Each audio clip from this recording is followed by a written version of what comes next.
Man, another project already. I haven't even finished this one yet. Be grateful you have work. Multitasking is what professionals do. Anyway, take care. The section chief said that and walked away from my desk. My name is Ryan. I'm a software engineer, in my 3rd year with the company. This job rarely lets me leave at the regular time. No matter how quickly I wrap things up, new tasks keep coming in. The main issue is our manager. He always agrees to take on everything, which is troublesome. Plus, he doesn't really keep track of our engineers' schedules or progress. So, the amount of work I have to complete in a day is just insane. The only time I remember leaving on time since I joined was that particular day. A couple of years ago, I got lucky. The manager was away on a business trip. I decided to go hang out with some of my coworkers. Our first stop was at the bowling alley.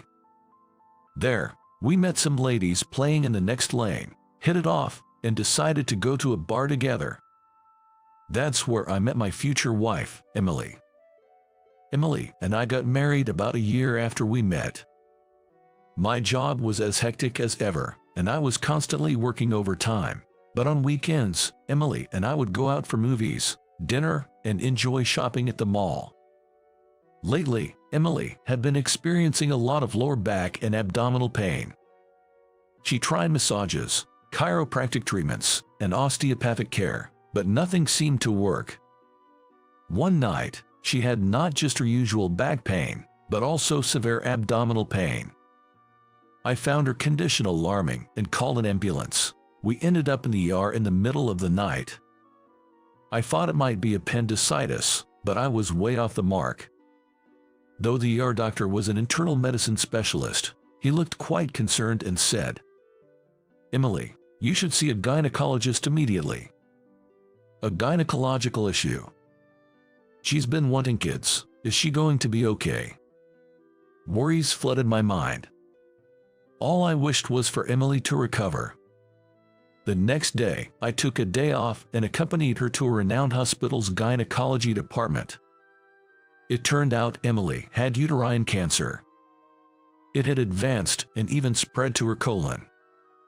I blamed myself. She started showing symptoms of back pain about 6 months ago. Why didn't I take her to the hospital sooner? If it had been detected earlier, she might have had a chance with surgery. She was given just 3 months to live. I immediately discussed this with my supervisor and department head. All I wanted was to leave work on time as much as possible. I even went to my team and asked for their understanding and cooperation. My colleagues were very supportive. The following 3 months until Emily's departure went by in a flash. Honestly, I felt numb, like it wasn't real. I couldn't even look back at our past. After her funeral, I didn't feel like doing anything or even going outside. I didn't want to go back to work. But considering my colleagues who supported me, I felt obligated to return. So, I resumed work after 2 weeks. After lunch, I was called into the conference room. Both the department head and manager were there, looking grim. "Ryan, we understand you had a tough time at home, but look, our work situation is also very challenging. Leaving on time for 3 months and then taking 2 weeks off, that's not acceptable," the section chief said, with a tone dripping in sarcasm. Yes, I apologized to everyone in the department for any inconvenience. Although, deep down, I thought I hadn't really inconvenienced the director, who wasn't involved with the computer program at all. Next, the manager chimed in. "You don't want to be in a busy department, do you? We happen to have an opening in our office out in Iowa. You'll start there next week." He remembered hearing from a colleague, probably Mike, that if you took consecutive days off or refused overtime several times, you could be sent to a less desirable position. With Emily gone and a void in my heart, I didn't care where I worked anymore.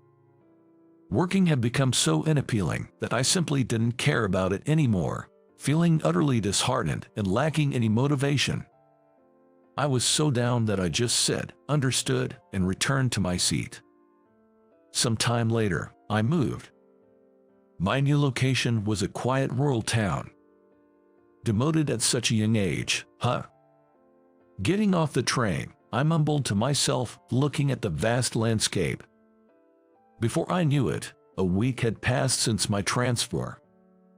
The new company, for better or worse, was a place where I had a lot of free time.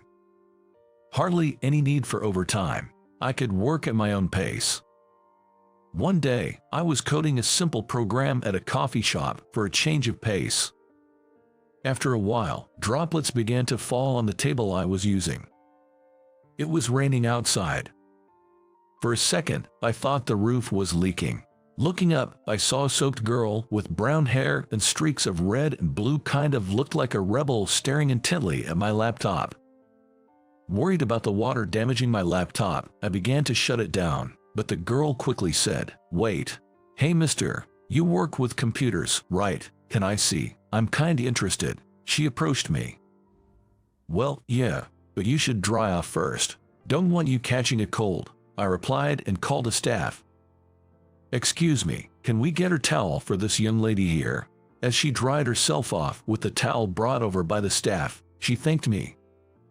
"Thank you, sir, for the towel." She might look like a handful, but she had manners. I was pleasantly surprised. They continued chatting over warm coffee. The girl, named Catherine, was a senior at a nearby public high school. She had just started her senior year and was unsure about her future. "I'm not really academic, you know, so college isn't in the cards, but I want to pick the right job," Catherine shared. She had tried various part-time jobs, like working in a factory, being a cashier at a grocery store, and even fast food. But nothing felt right. Then I thought, everything's about computers nowadays. She didn't own a computer, but got interested after some lessons at school. If she wanted more options for jobs, knowing computers would be essential. I told Catherine, "I'll be working at the coffee shop for the rest of the week, so if you need anything, feel free to drop by." The next day and the day after that, she came to the coffee shop. When she asked my name and I told her, she began calling me Mr. Smith. "What's all that stuff you're always doing on your computer, Mr. Smith? All those letters and stuff. It looks like some kind of spell." "Oh, this. It's called programming. It's used to make websites and blogs." After explaining how websites are made by combining various characters and symbols, she became very interested. "Do you have a computer at home?" I asked, to which she replied she didn't. Eager to learn, Catherine began to copy the contents of my screen onto her notebook, diligently, day after day. After about a month of this, I made a proposal. "You'll learn faster if you actually use a computer, rather than just copying things down. We've got an old laptop at the office we were gonna toss out. Want to use it for studying?" Her eyes lighting up, Catherine exclaimed, "Really, Mr. Smith? I can have it." "Yeah, it's old and not the best, but better than nothing," I explained. "That's fine. Just having one is great." A few days later, when I gave Catherine the computer, she jumped up and down and said yay. From the next day, she came armed with a barrage of questions. She was diligent, buying books to study from, and bringing a notebook filled with questions to go through. Thanks to that, she was able to launch a small website just 6 months later. "Hey, I can use this as a reference for job hunting," she said with a gleaming smile, obviously delighted. With job interviews just days away, Catherine dyed her hair jet black. "Catherine, you look so professional. Just for now. Once I secure a job, I'll go back to being stylish," she said with a bashful smile, slightly pouting. "Good luck with your interviews." "Thanks," Catherine replied, flashing a peace sign with a big grin. 2 weeks later, while I was at our usual coffee shop, Catherine burst in excitedly. Ryan, guess what? I got a job offer." She reported the news with a radiant smile, as if a flower had blossomed on her face. I replied, "That's great. Congratulations." To my surprise, Catherine started crying, still wearing that big smile. "Ryan, thank you.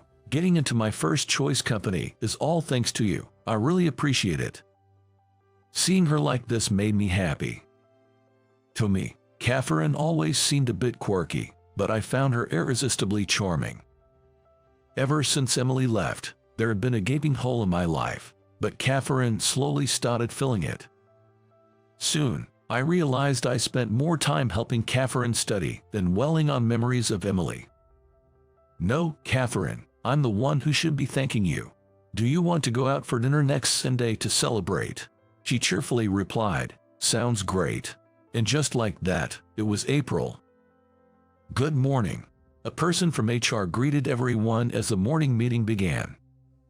"Today, we'll introduce the new employees who will join us this year. All right, all of you, please come forward." The personnel at the back were beckoned to step up in front. What? Upon seeing the 3 new recruits, I almost dropped the documents I was holding. Among the new hires, there were 2 men and 1 woman. The sole female employee was Catherine. As Catherine caught my gaze, she discreetly flashed a peace sign with her right hand. Indeed, Catherine had joined the IT department I was a part of. "Good morning.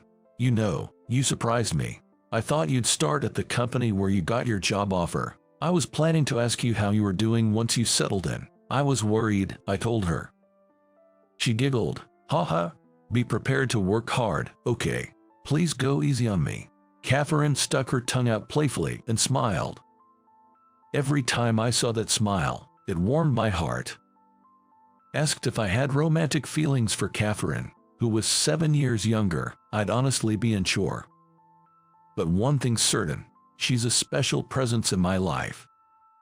On the morning of the new fiscal year, seeing Catherine's face was a surprise, but it gave me a new goal: to nurture this adorable girl into a full-fledged programmer. I felt that my life, which had been just a daily routine of doing the work in front of me, was now filled with a sense of purpose. When I got home that night, I looked at a picture of my wife and talked to her. "Ever since you left, I've been like an empty shell. You must have been worried about me." But after coming to this countryside town and meeting Catherine, teaching her about computers almost daily, I've been distracted from my sorrow. I wonder if you're jealous, watching over me and Catherine. I'll do my best to be a reliable senior, so please watch over me. I will walk firmly forward so that you can rest assured.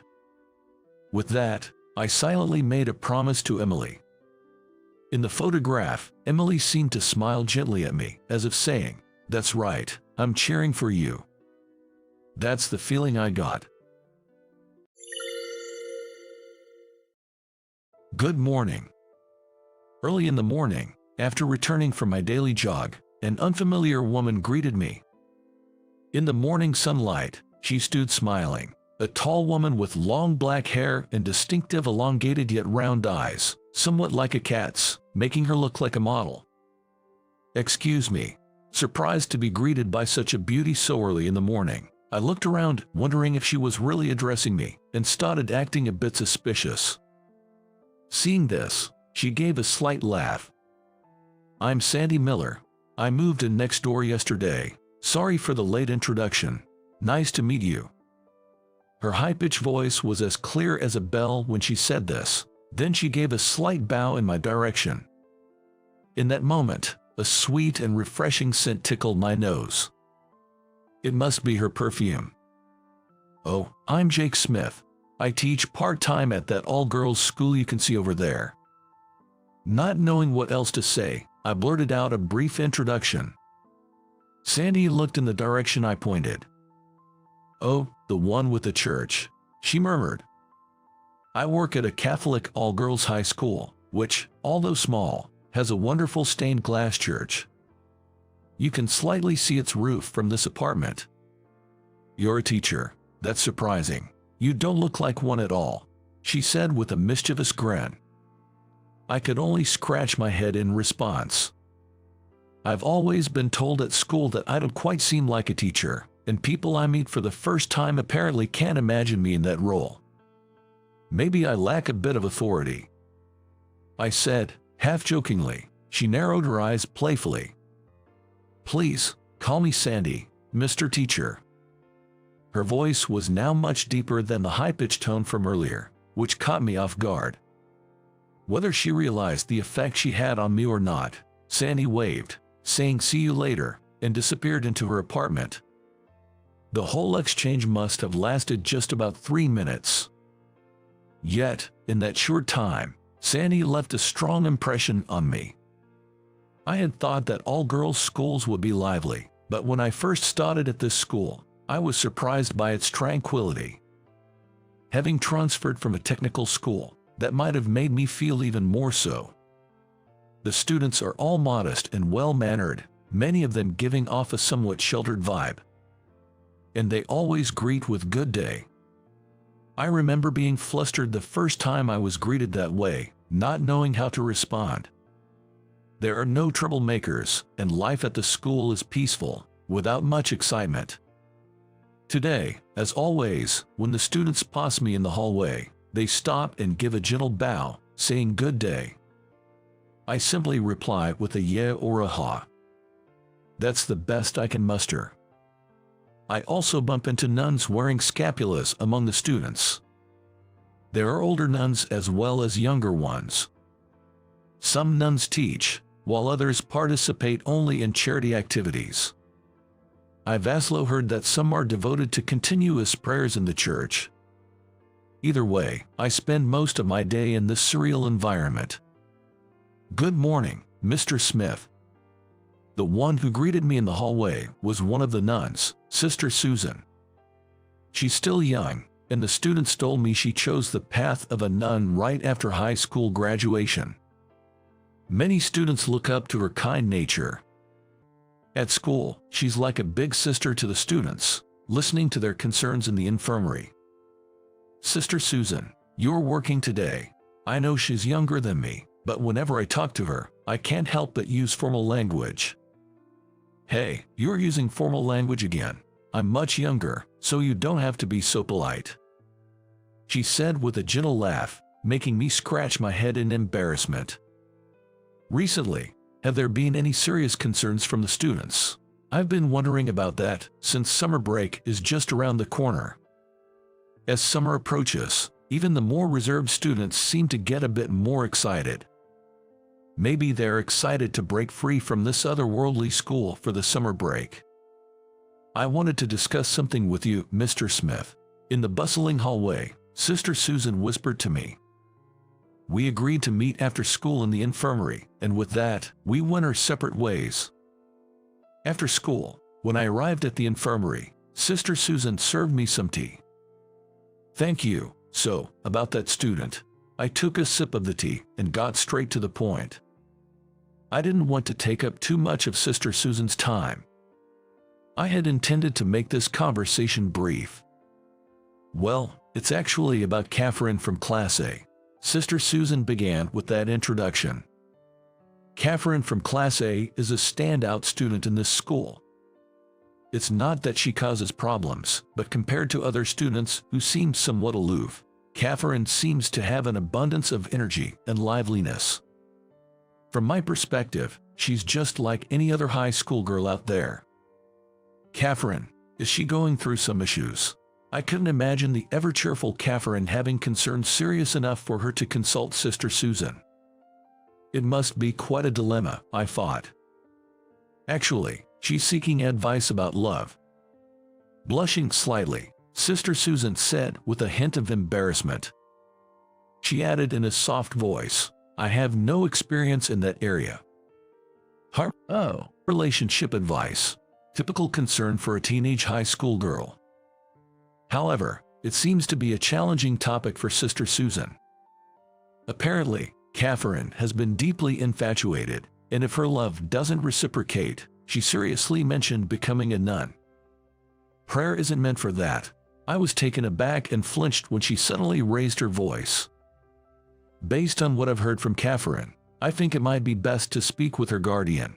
Hearing such words coming out of the usually sensible Sister Susan surprised me. Would that be in Catherine's best interest? Finding out something they didn't want their guardian to know can be distressing for a student. I tried to gently rein her in, but she seemed not to hear me. They live nearby, so I thought of just meeting them. I wanted you to accompany me. The conversation was already moving towards meeting Catherine's guardian, and I was getting anxious. She must be genuinely concerned about Catherine to be taking such actions. I racked my brain, trying to find a way to calm the situation without offending Sister Susan. Okay, I'll meet them first. I'll try to subtly ask about Catherine's situation. This was the only way to stop Sister Susan's impulsiveness. To calm the situation, I found myself making that promise without thinking. I can't believe I'm taking up so much of your time, Mr. Smith. No worries, let me handle it. I'll make sure to report to you about it tomorrow. Looking into Sister Susan's eyes, I tried to put on the most serious face I could muster. She stared right back with a steady gaze. I felt a twinge of guilt, feeling like I might be deceiving her, but it was for both Sister Susan and Catherine's sake. I silently said a little prayer in my heart, whispering I'm sorry. Though I had let it slip in the heat of the moment, having promised to report the matter to Sister Susan, I decided to go meet Catherine's guardian.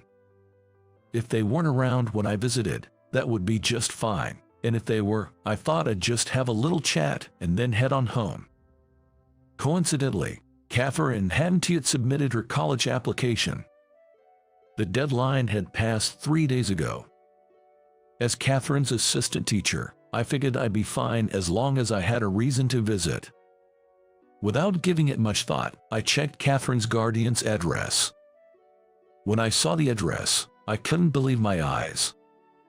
The previous address was crossed out with a double line, and a new one was freshly written.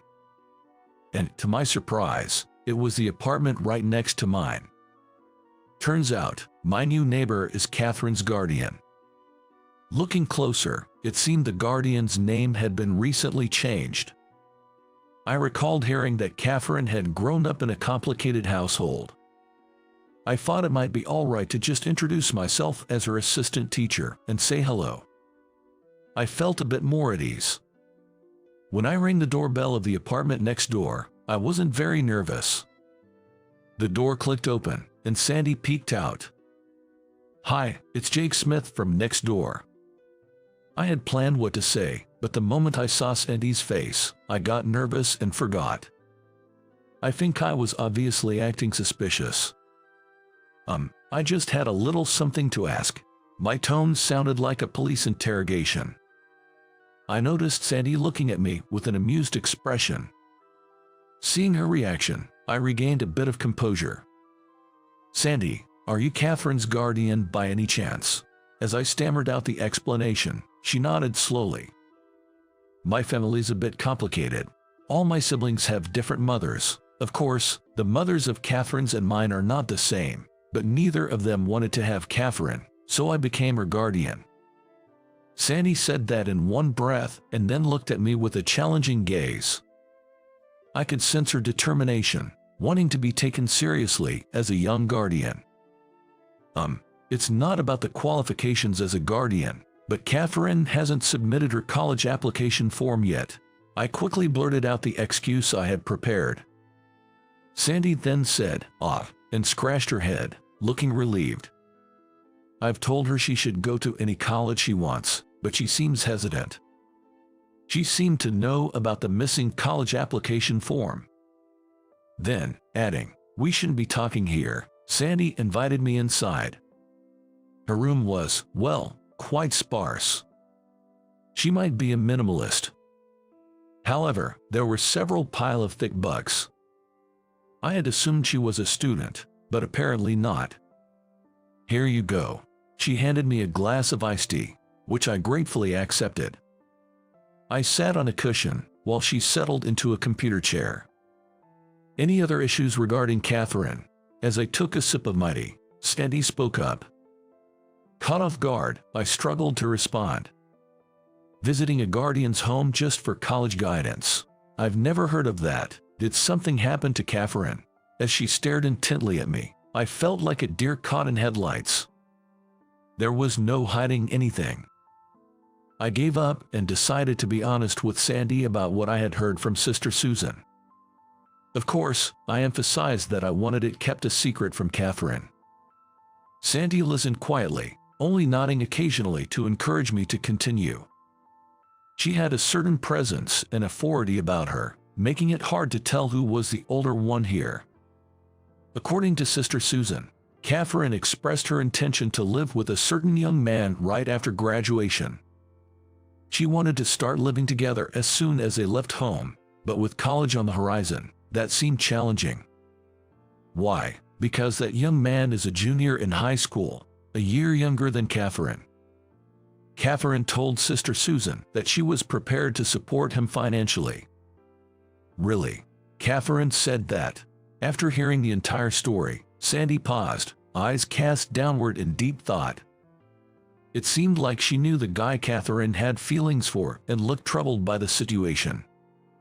I truly wish for my students to follow their own paths in life, but right now, she seems like a ticking time bomb.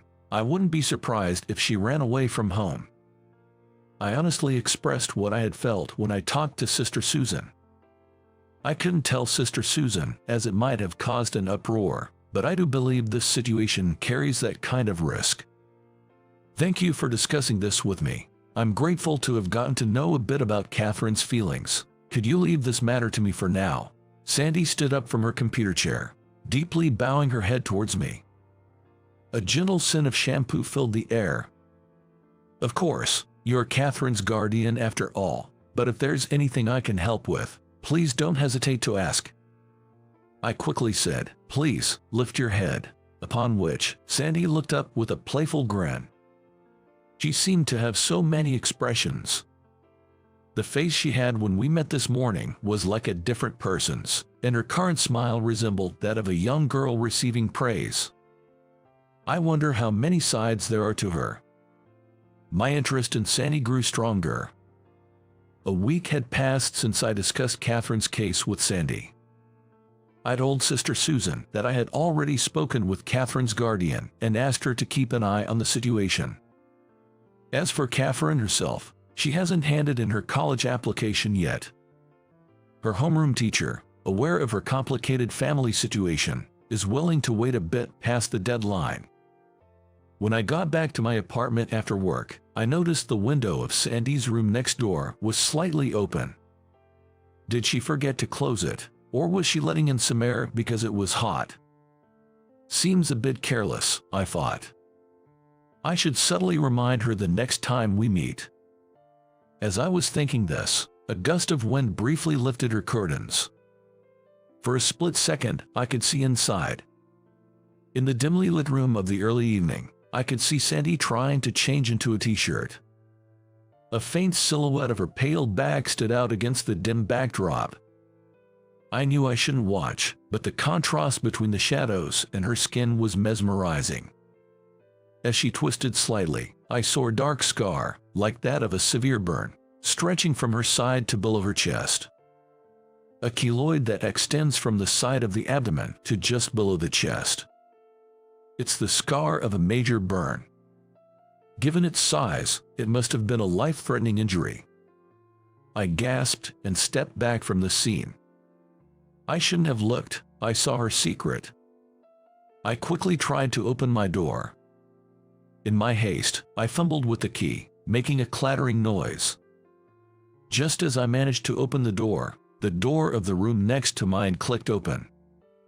"Jake, do you have a moment?" Sandy peeked her head through the open door. Remembering what I had just seen, I felt my face flush and I was at a loss for how to hide my shock. Seeing my awkwardness, she tilted her head with a puzzled look. "If you're busy, maybe some other time." As Sandy started to close the door, I hurriedly stopped her. Just like the other day, I went into her room and sat on a cushion on the floor.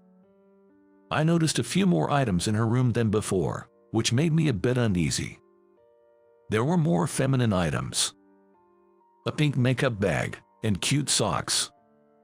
While these could belong to Sandy, they somehow didn't seem to fit her. It's about Catherine. I heard she hasn't submitted her college application yet. Sandy sat on her computer chair, looking out the window as she began to speak. Whenever she talked about something important, she had a habit of looking away. That's right, she hasn't submitted her application yet. I answered honestly, as there was no need to hide anything. After hearing my response, Sandy sighed softly and said, I see. In fact, Catherine approached me saying she wants to work right after graduating high school. Sandy sighed again. Apparently, Catherine tearfully confided in Sandy, her guardian, about her desire to stand on her own 2 feet as soon as possible.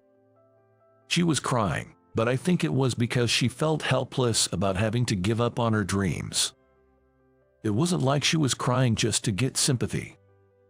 Sandy emphasized that. I remembered Catherine talking about wanting to be a lawyer in the future when she was a freshman. She took law courses, wanting to help kids in trouble. Remembering that, I got a faint idea of what the issue might be. It's about the boy Catherine's seeing. I think it's probably my brother, Jason. Catherine wants to move out and live with Jason. That's her wish. Sandy made a slightly troubled face, then chuckled. She seemed to be recalling something, her smile tinged with a hint of sadness. Then, prefacing with "This is just between us," she started to talk about her family. It seems there are 7 siblings in total, all with different mothers. Including Sandy, only 3 of them are adults. The remaining 4 are still students. Sandy never lived with her father, she lived with her mother. In other words, she seems to be a child born out of wedlock. Catherine had a similar situation, but she was taken in by her father, while her younger brother was raised by Sandy's mother. It's said that Sandy and Catherine's brother grew up like true siblings. What only Catherine was taken in by him, I won't know unless I ask that man. The fact is, Catherine and Jason are blood-related siblings, yet they grew up apart.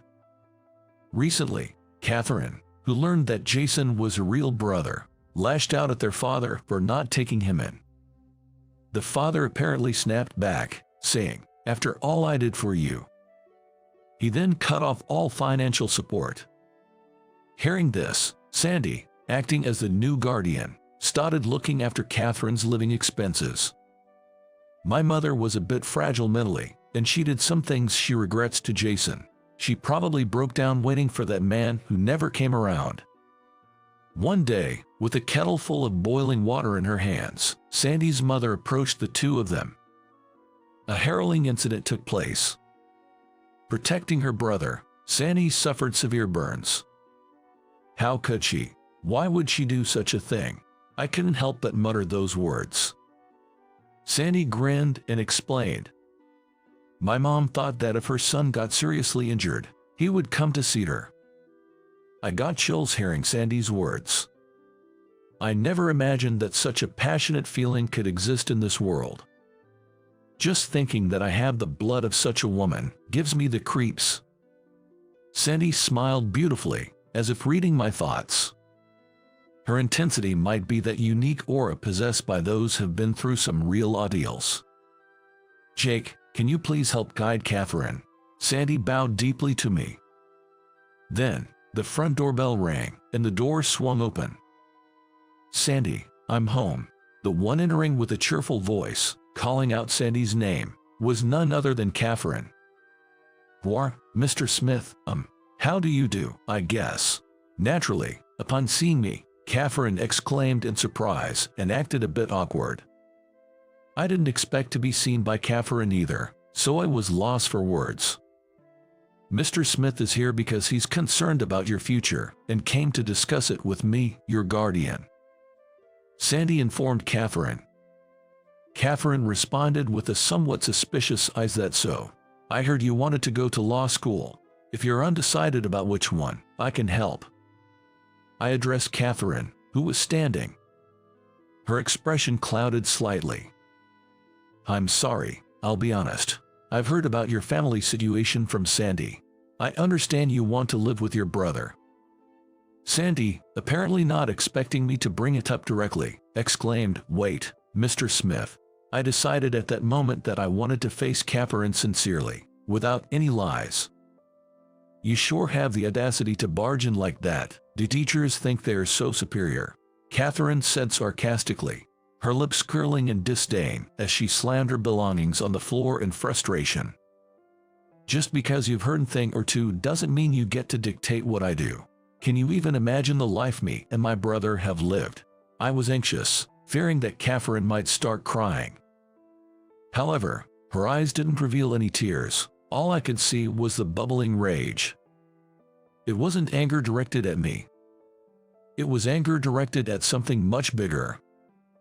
Anger towards her parents, towards adults, the system, the world at large.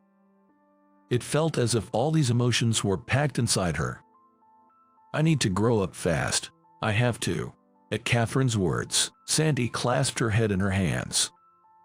Perhaps Sandy once felt the same way. That's not the point. Your current environment might be putting pressure on you, but there are people who genuinely care about you, like me, trying to help. You are protected, Catherine. You don't need to rush. I knew my words sounded cliché, but that's all I could come up with to convey my feelings to Catherine. Did you ask Sandy about her burn, Mr. Smith? Yes, Sandy told me. She has a severe burn scar from her side to below her chest. Upon hearing my words, Catherine quickly turned to look at Sandy. Sandy returned the look with a faint smile, her expression slightly complicated. Catherine, what Mr. Smith said is true. I'm working on getting you to live with Jason now, so believe in me. Sandy tried to comfort Catherine gently. If you study properly in college and gain some more knowledge, I believe you can help many more kids like us. We're counting on you, both Jason and I. At Sandy's words, Catherine nodded slightly. And you're sure this is okay? She asked in a trembling voice. You're worried about the tuition fees and stuff. I do have a job, you know. Upon hearing a surprised voice from Sandy, Catherine also exclaimed, "What?" It seemed that Catherine had mistakenly thought Sandy was unemployed. But you're always home, they exclaimed in surprise. Sandy's job is apparently translating philosophical books. She mostly works from home, so she seldom goes out. Jumping to conclusions as always, aren't you, Catherine? You need to be more observant. Sandy sighed in exasperation. I couldn't help but laugh out loud. It seemed that having a good conversation could bridge any gap. If you don't talk, misunderstandings don't get cleared up, and you can't convey what you feel. Sandy, I'm sorry. I promised it would be between us, but I broke that promise right away. Feeling guilty after laughing, I sincerely apologized to Sandy. She pondered for a moment, placing a finger on her chin, and then smirked. Mr. Smith, how did you know the exact location of my burn? I don't recall sharing that specific detail. Sandy's eyes sparkled mischievously as she tilted her head and asked. Well, that's... I was flustered, and Sandy grinned even wider. Catherine, her face turning beet red, covered her mouth and asked, Wait, are you too? You know, I tried to deny it, but words failed me, fearing I might dig myself deeper. You're going to take responsibility, right, Mr. Smith? With a playful smile similar to the one she had when we first met, Sandy looked deep into my eyes. I'll do my best. At my response, both Sandy and Catherine shared a laugh. And true to my word, 3 years later, I took responsibility and placed a ring on Sandy's finger. Meeting her was a stroke of fate, and I consider myself an incredibly lucky guy to have found the best partner in life. On a spring evening, cherry blossoms faintly glow in the light of the street lamps. At the welcome party for the new hires, the woman sitting next to me asked, Jason, what type of woman do you like? Her name is Lillian. She's a 22-year-old new hire. Pulling her bangs back makes her look older than her age. She's quite a beauty. I'm Jason, a 45-year-old single office worker.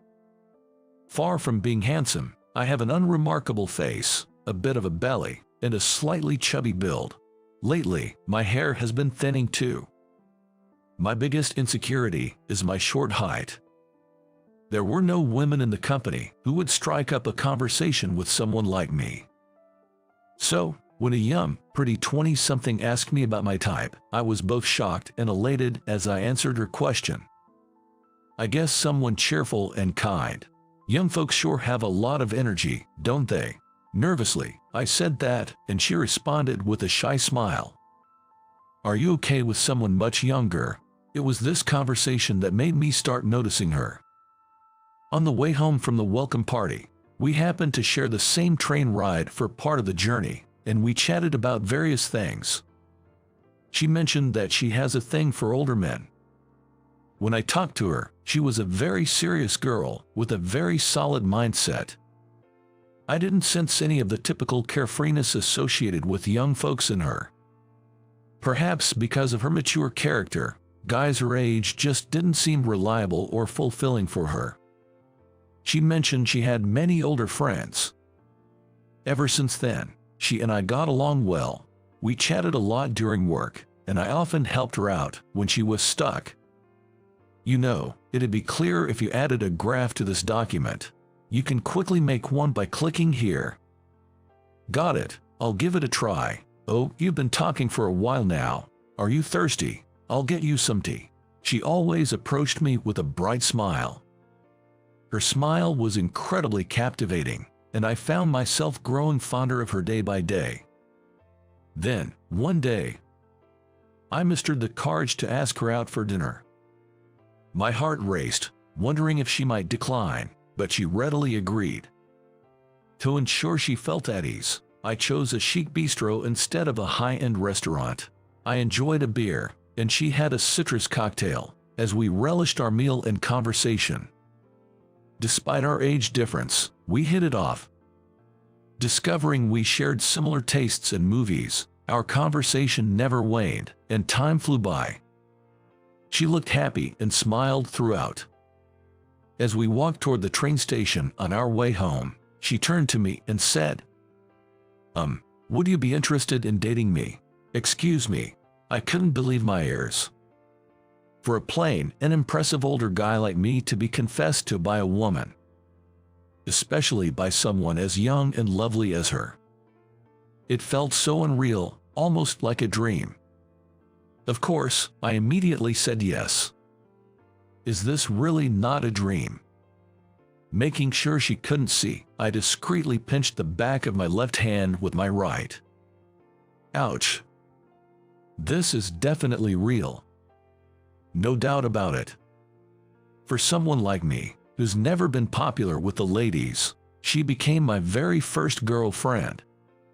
I often wondered what she saw in an average-looking guy like me.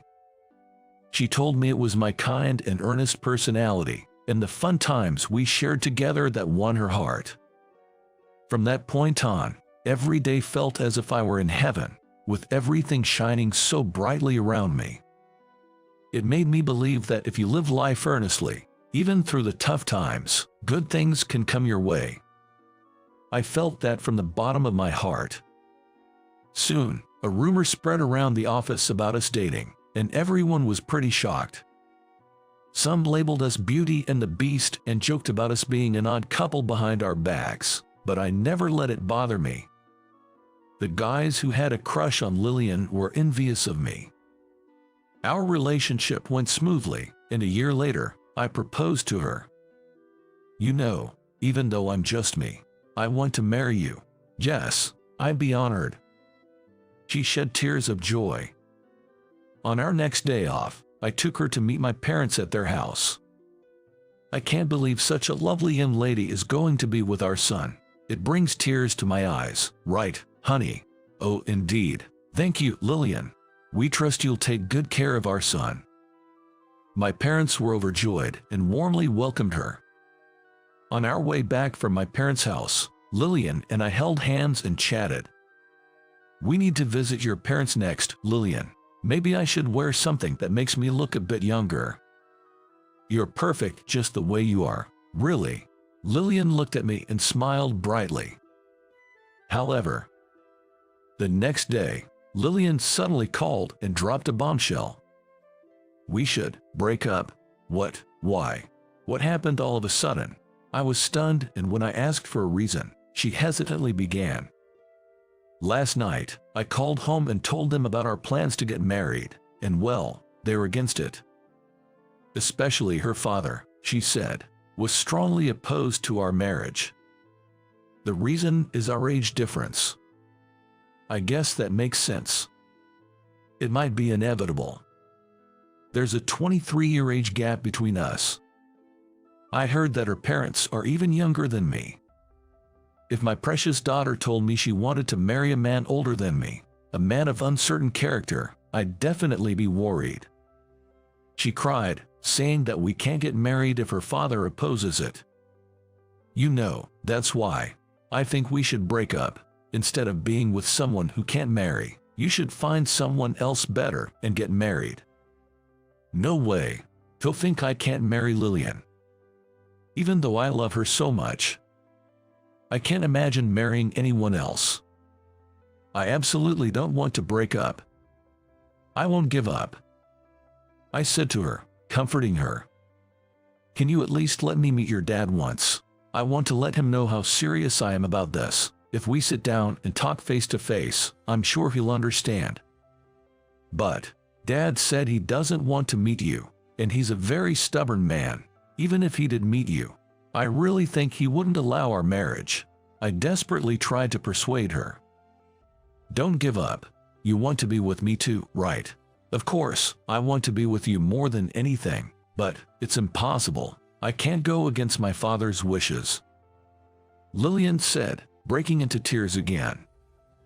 "Lillian, please don't cry. Just let me meet him. We won't know unless we try. I promise I'll do my best to convince him. No matter how slim the chances, let's believe and give it a shot."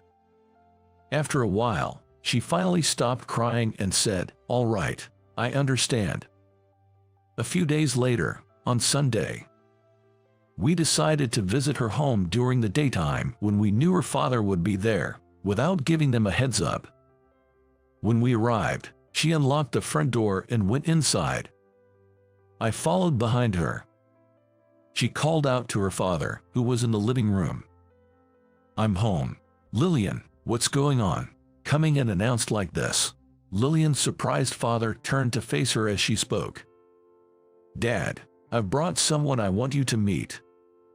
Following her, I stepped into the living room, my palms sweaty with nerves. "Hello, I'm so sorry for the sudden visit. My name is Jason, and I've been seeing Lillian." I bowed deeply to her father in respect. I then lifted my head and looked him straight in the eyes.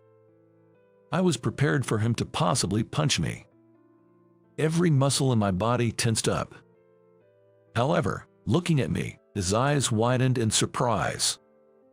Then, with a loud voice, he exclaimed towards me, "Wait, aren't you Big Jason? It's Big Jason, right?" Saying that, he stood in front of me, grabbing both of my shoulders. I stared at him in shock, examining his face closely. My mind raced. Then, memories from our younger days began to slowly resurface. That's when I noticed the scar on his forehead, and it hit me. I remembered that face. "Are you Brandon?" "Yeah, it's me. Long time no see, huh? Wow, how've you been?" We embraced tightly. Brandon was my childhood friend. He used to live in my neighborhood.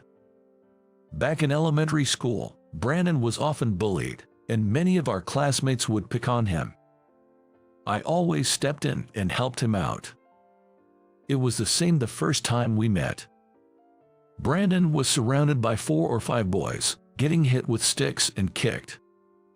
I shouted, "Stop it," and rushed over, but they just ignored me and continued to attack Brandon. I positioned myself in front of Brandon to shield him, taking their blows myself. I fought back, swinging my fists, but I was no match for them.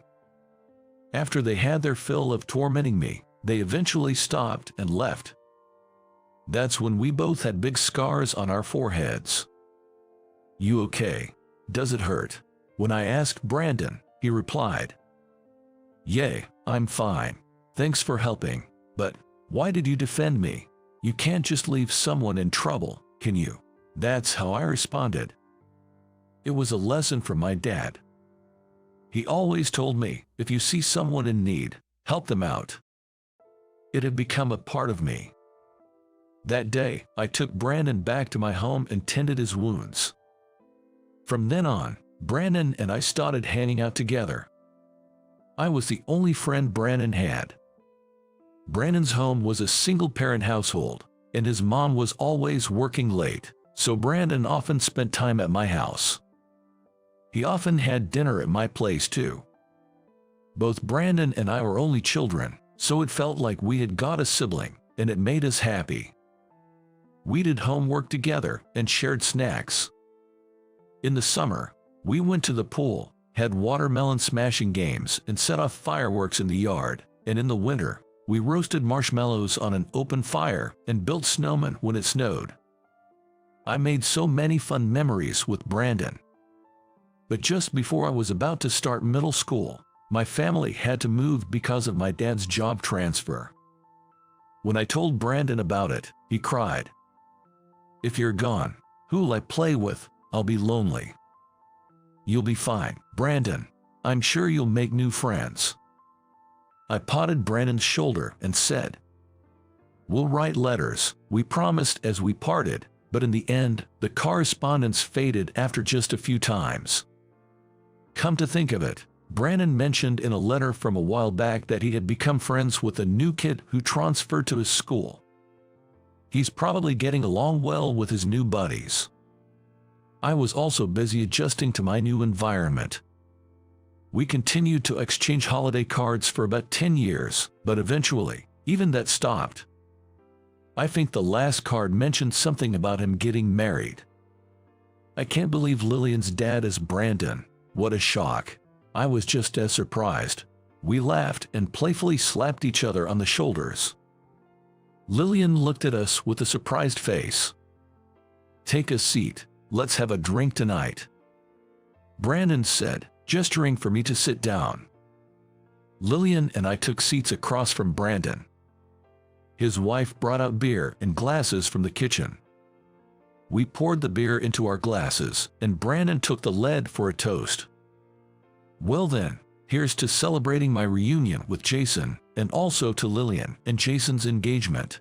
"Wait, Brandon, are you okay with this?"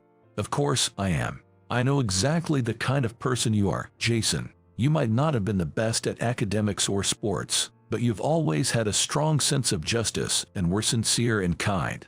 I can trust my daughter with someone like you. Age doesn't matter. I realize that now. I'm relieved. Thank you, Brandon." "Thanks, Dad." Lillian was also overwhelmed with joy and shed tears. That night, Brandon and I shared drinks and reminisced about the good old days.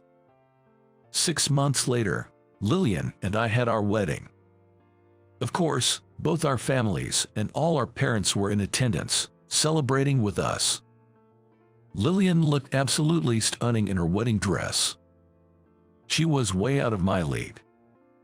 Before the wedding began, Brandon said to me, "From today, we're going to be in-laws, huh? Yeah, nice to officially be part of the family, father-in-law." When I said that, Brandon laughed. "Drop the father-in-law stuff, will you? It's such a strange feeling, reuniting with an old friend like this, and on top of that, becoming related by marriage. And right next to me is my beloved wife." "I'm so happy," I whispered, to which Lillian replied with a bright smile. "I'm happy too." She smiled and gently touched her belly. Inside Lillian's belly, a new life is growing. I can't wait to meet this little one. I want him to be happy for sure. Yeah, let's make a happy life, the three of us. There was a time I was worried when our marriage faced opposition. Never imagined things would turn out this way. Brandon had been too hard on his daughter in the past, something he regretted. He promised me he'd learn to cut the cord since she got married. He said he felt at ease entrusting his daughter to me. Today's sky was so brilliantly blue and clear, it seemed like yesterday's rain was a mere lie. It felt as if even the heavens were celebrating our new beginning. The CEO passed away. His funeral will be done in 2 days. It was just 2 days ago that I received this shocking news.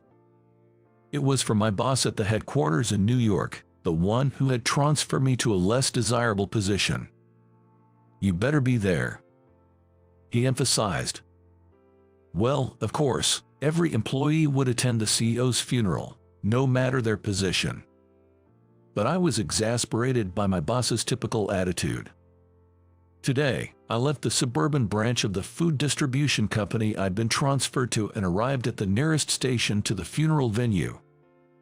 Looks like I'll make it on time. As I was thinking that and about to pass through the station gates, I spotted a woman struggling at the ticket booth, pushing a wheelchair. The station attendant, who looked like she was about to approach, seemed somewhat reluctant. Upon closer inspection, the woman had foreign features, perhaps Vietnamese. In the wheelchair was a young girl, also with Vietnamese features, possibly in elementary school. Mother and daughter, maybe. I was curious, and as I casually approached them, I realized they were speaking in Vietnamese. Actually, I had majored in Vietnamese as my secondary language in college. Though it was just a secondary language, I had taken proper courses and even got certified. I also had experience working at a Vietnamese restaurant. Thanks to being surrounded by native speakers, my speaking skills were decent. Given my background, I decided to approach them and asked in Vietnamese, "Is everything all right?" She looked surprised for a moment but quickly responded in Vietnamese. "Oh, do you speak Vietnamese?" Relieved that she understood me, I nodded. "Yes, I learned it in college. I can speak a bit. I thought maybe I could help if you had any issues." Her eyes lit up. "Thank you so much. I wasn't sure how to buy tickets. I tried asking the station attendant, but I barely speak any English, so we couldn't communicate. I didn't know what to do. It's so good to find someone kind. Could you show me how to buy the tickets?" "Of course, let me guide you." I showed her how to purchase and load a Metro card, and we passed through the gates together. "Thank you so much. You were a great help." They both looked visibly relieved. It felt good to be able to use what I had learned to help someone. "My pleasure. There's an elevator over there. That should make things easier," I pointed out, then noticed something. Oh no. The elevator was out of service. "Oh dear, it seems to be broken." Hearing this, she looked deeply worried. "Oh no, what do we do? We have a very important appointment today." Her cheerful expression darkened. "Should I help carry the wheelchair up the stairs?" I hesitated. Depending on the weight of the wheelchair, it might take too long. And then I might miss the CEO's funeral. I considered asking the station attendants for help, but a quick glance made it obvious they were avoiding eye contact. I didn't want to rely on them. I had to do something. I couldn't just abandon them now. I made up my mind. "Would you like me to help carry the wheelchair up the stairs? Can you carry your daughter on your back?" "Yes, I can. Thank you," she replied with joy. She took the little girl out of the wheelchair, folded it, and tried to lift it. It was pretty heavy. Was it foreign made? Or are American ones this heavy too? I haven't lifted any other wheelchairs, so I couldn't compare. Gathering strength, I somehow managed to carry it up the stairs. "Are you okay?" Even though she was also carrying her child, she kept checking on me. "I'm fine. Aren't you the one who's got the heavier load?" Trying to appear calm, I continued up the stairs. "I'm good. I'm used to carrying my daughter." As she smiled, we reached a landing halfway up the stairs and decided to take a break. "I'm sorry for asking now, but do you have time? I'm worried if you were in a hurry to." "Well, actually, I am kind of in a rush." I briefly thought of my boss, replied with a wry smile, and she looked alarmed. "Oh no, please, go on ahead without us." Even though she said that, there's no way I could leave the mother and child alone on this landing. She definitely couldn't carry the heavy wheelchair up by herself. "No worries, helping you two is more important. Please let me assist you all the way." Checking the time, it seemed I would barely make it to the funeral. After resting and regaining some strength, we continued up the remaining stairs. "You can do it, thanks, mister." The daughter cheered me on. Finally, we made it to the top. "We made it, we're here. Thank you so much for helping. We truly appreciate it." The three of us shared a moment of joy on the platform. Just then, a station announcement sounded. "The train will be departing shortly." Oh no, I instinctively started to run, but the train doors closed and it took off. This is not good. I needed that train to make it to the CEO's funeral on time. Now I'd be late. "I'm so sorry. It's my fault you missed the train."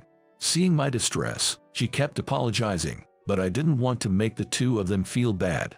"It's okay. Things will work out," I said, trying to reassure her with a smile. While waiting for the next train, I called my boss, but there was no answer. Mixed feelings of relief and anxiety welled up. Once the daughter was back in the wheelchair, we sat on a bench, and I decided to ask a question that had been on my mind. "Do you two live around here?" "We actually just moved here after getting married, but there have been some complications." She hesitated to continue, so I quickly said, "Oh, it's okay. You don't have to talk about it. Sorry for asking." Time ticked away. The next train was in 15 minutes. I sighed, thinking about how my boss would scold me. The thought of being scolded by that boss again made me stressed. As well as being late to the CEO's funeral, just the thought of seeing my boss after so long depresses me. "Do you have any other worries aside from being late?" I was taken aback by her remark. I wouldn't usually open up, but I was at ease and began to share little by little. "I'm sorry for sighing like that. The thing is, I faced some unfair situations at work and was transferred to a branch in the suburbs. I initially had a stable job at the headquarters. That's really sad to hear. It might be strange to say this to someone I've just met, but my boss pinned his mistakes on me, and that's why I'm in this current state. I'll have to see him again soon, and that's been weighing on me. Haha, I'm sorry for sharing all this, but no one ever listened to me before." "No, it's okay. You helped us out. The least we can do is listen." She smiled warmly. "It's a bit embarrassing. I've never shared my work complaints with anyone before." Before I knew it, I was sharing what I had been holding in for so long. I probably wanted someone to listen. Words came pouring out, much to my own surprise. I guess my boss didn't like me, so he falsely accused me of making errors and intentionally got me transferred to a suburban branch right when things were looking up for me at the headquarters. That's unfortunate. I'm sorry I can't help, but thank you for sharing," she whispered sadly. Just think of it as a regular murmur of an employee. Just talking about it feels like a weight has been lifted. I regretted burdening her with my problems. Wanting to lighten the mood, I changed the topic. "I actually have a dream. I want to produce frozen foods for foreigners living in the US, something authentic that reminds them of their homeland. But I can't do that at the branch I'm currently at. Only the headquarters handle food development. So, one day I want to go back and make that dream come true." "That sounds wonderful. I'll root for you." As we were chatting, the train arrived. I helped them board and we all managed to get on. Coincidentally, We got off at the same station 2 stops later. Thank you for listening. I'm in a rush now, so I'll be on my way. As I rushed towards the exit, I heard, "Thank you, goodbye." They, still getting a grasp of English, waved and thanked me. When I finally arrived at the funeral venue, the ceremony was almost over. As the priest was conducting the prayers, I noticed my boss glaring at me. Oh boy, it's all over. The thought of what's next gives me a headache. I shakily paid my respects and took my seat. After the ceremony, as the casket was being loaded into the hearse, my boss called out, "Hey, I need a word with you." "Yes, sir." The moment we entered a private room, he started yelling. "What do you think you're doing? Showing up late to the CEO's funeral?" "I'm sorry. I was helping a foreign family at the station and lost track of time." My weak attempt at explaining only fueled his rage. "Helping people, and foreigners at that, you should have just ignored them." His shouting was so loud that it seemed to have caught the attention of the others. The vice president and other employees also rushed over. "What's the problem? He was late to the funeral, and I was punishing him." "I see. Being late isn't good. So why were you late?" "He claims he was helping foreigners. I told him he should have just left them be." At that point, a young man stepped forward. "Wait a minute, what's this about helping foreigners?" The boss looked annoyed. "Who are you, may I ask?" "I'm the son of the CEO, whose funeral was held today. I haven't been in the US for a while, so many of you might not know me, but I'm taking over the company now." Everyone looked shocked. "I overheard your conversation. You're berating him for helping foreigners. I don't think that's right." "Well, I didn't mean it like that. I was just pointing out his tardiness." The boss was in a panic. "I can't blame him. After all, my wife is the Vietnamese woman he helped out." With that, the soon-to-be CEO brought out the Vietnamese woman I had just met at the train station. It was unexpected for her to show up, but the real shocker was that they were married. "Our daughter uses a wheelchair due to her leg condition. When they tried to take the train today, they couldn't figure out how to buy tickets. They tried asking a station attendant, but because of the language barrier, they couldn't get their point across. Luckily, he, who speaks Vietnamese, stepped in to help them. Not only did he help buy the tickets, but he also helped carry the wheelchair up long stairs. Despite being in a hurry, he stayed with them until they were on the train. My wife, daughter, and I are all deeply grateful to him. Scolding him is unthinkable." The boss was trembling. I had no idea. I'm so sorry." But the future CEO was livid. "That's not all. You've made some pretty derogatory remarks about foreigners, haven't you? Our company plans to produce more and more products for an international audience. It's problematic to have someone with your mindset. Maybe you don't belong here. Please, don't say that." But his pleas were in vain. "I heard you even resorted to foul play to get him transferred out. You don't need to come into the office anymore." I can't believe this." The boss had just been fired on the spot.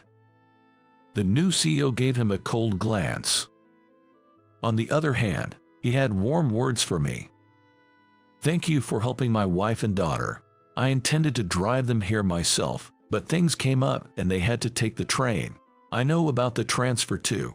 Such things shouldn't happen. Once I become CEO, this company will operate based on merit, not biases." He was passionate in his speech. "I heard you speak Vietnamese. Would you consider working at our headquarters on product development for our international line?" I was surprised. "Really? You're sure about that?" "Absolutely. We need someone with your skills on the team." A dream I'd given up on was about to come true. Overwhelmed with joy and surprise, I found tears streaming down my face. Under the new CEO's leadership, I returned to the headquarters and got to work on developing products for an international audience. Like a genuine bibimbap for Koreans, a hot pot set for the Chinese, and an extra-large spring roll for Vietnamese. There were challenges initially, but with teamwork and determination, we successfully launched these products. When we released them, they became instant hits, and our sales skyrocketed. Our company's sales are on the rise. Well, I'm glad I trusted you with this. The CEO was very pleased. From these accomplishments, I was promoted. I grew close to his wife and daughter after that incident, often dining together. During one of these outings, I met one of his wife's friends, whom I later married. She was Vietnamese, so it became an international marriage. Looking back, it's such a mysterious twist of fate. I'm so glad I took that leap of action that day. Holding my child, I reflect on those moments. I have to keep working hard to ensure happiness for my wife and child, and continue my commitment to product development. You'll be the future CEO, the CEO once joked during a company gathering. I knew he was joking, but those words mean a lot. And I wonder if there's some truth to it, since no one else has been told that. It's a secret source of motivation for me. I'm determined to continue making products for him and for this company. And that's what I intend to do.